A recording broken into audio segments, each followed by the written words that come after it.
2-year caps deal? Well, I would just say that this wasn't everything we wanted. It surely wasn't everything the Democrats wanted. That's very clear. This needed to be a bipartisan deal. So in a negotiation, I think, this was as good a deal as we were going to get. We held expenses to 2% a year. We're going to have revenues at 4% a year. The president protected the military and the veterans. It was very important. We have an increase that's in line with inflation. And we also got a 2.5-year debt ceiling, and we got protected on no riders, no poison pills. So the president wants to keep the government open. The president wants to make sure the military is protected and the vets are protected. We got all those issues done. I unfortunately don't know the. Well, it's good we're going back there. I think, as you know, we're going to Shanghai at their request. There's some symbolic importance to them of the Shanghai communique with Kissinger. So I take that as an important step that they really are sincere in wanting to move forward. It's very important to us. They're back in the markets buying agriculture. They've made those commitments to us. We want to see those commitments fulfilled.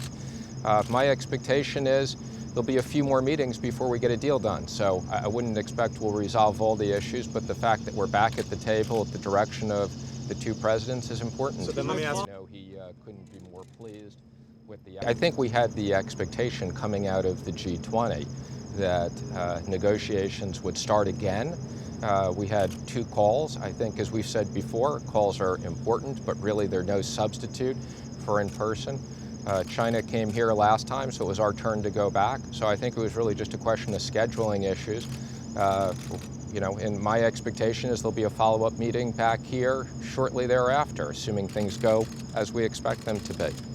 One last question. Just to clarify what you had said in the CNBC interview. Again, I'm not going to comment on all the different things, but we have a lot of issues. I think you've heard the top line: forced technology transfer, no forced joint ventures. We want to make sure they're back buying our products, that they're competing fairly with us. So we have a long list of issues. To bring back the 757, what is his view on the 737 MAX? The president has no view as to whether the 737 MAX, what they should do, other than they need to fix it if they're going to fly it and get approvals.